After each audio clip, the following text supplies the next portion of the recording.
जॾहिं खां मां हिन घर में शादी करे आई आहियां किथे घुमाइण वठी हलिया आहियो? अलाए कॾहिं ईंदो मुंहिंजे नसीब में घुमण लाइ। वरी मथां खां असु जो चंड बि अचण वारो आहे।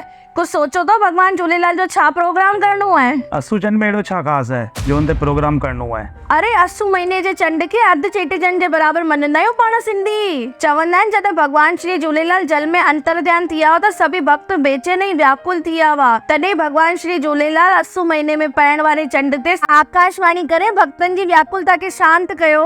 अच्छा, हिन लाइ हिन ॾींहं खे अधु चेटीचंड जे बराबर मञंदा आहिनि। तॾहिं पाण सिंधी साल में 2 बार असु चंड ऐं चेटीचंड ते जनेऊ बदलंदा आहियूं। अरे हा, मुंहिंजे मोबाइल में बि कंहिं मोकिलियो आहे। मां गंगा जी नगरी हरिद्वार में भगवान झूलेलाल जे आशीर्वाद सां परम पूज्य भरूच वारा साईं मनीष लाल जी जे सानिध्य में असु चंड भव्य ऐं विशाल मेलो को लॻणई। त तयारी कयां, हिन बहाने मां गंगा जा दर्शन ऐं विशाल मेले जो आनंद वठंदसि। पोइ देरी कहिड़ी ॻाल्हि जी, हल तयारी कर।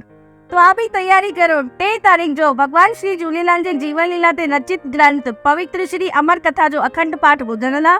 ऐं 4 तारीख़ जो सुबुह 11 बजे पूज्य बहिराणा साहिब जी शुरूआत थींदी भजन कीर्तन ऐं पूज्य अखा आहुति सां गॾु। ऐं ॾींहं जो 2 बजे खां पोइ विशाल भंडारे जो आयोजन थींदो। त तयारी करो, मां गंगा जी नगरी हरिद्वार में हिन विशाल मेले में पंहिंजी हाज़िरी लॻाइण लाइ। तारीख़ ध्यान रखजो, 3 ऐं 4 अक्टूबर जो। जय श्री झूलेलाल। अरे मेलो मेलो मेलो मुंहिंजे झूलण जो मेलो, मेलो मेलो मेलो मुंहिंजे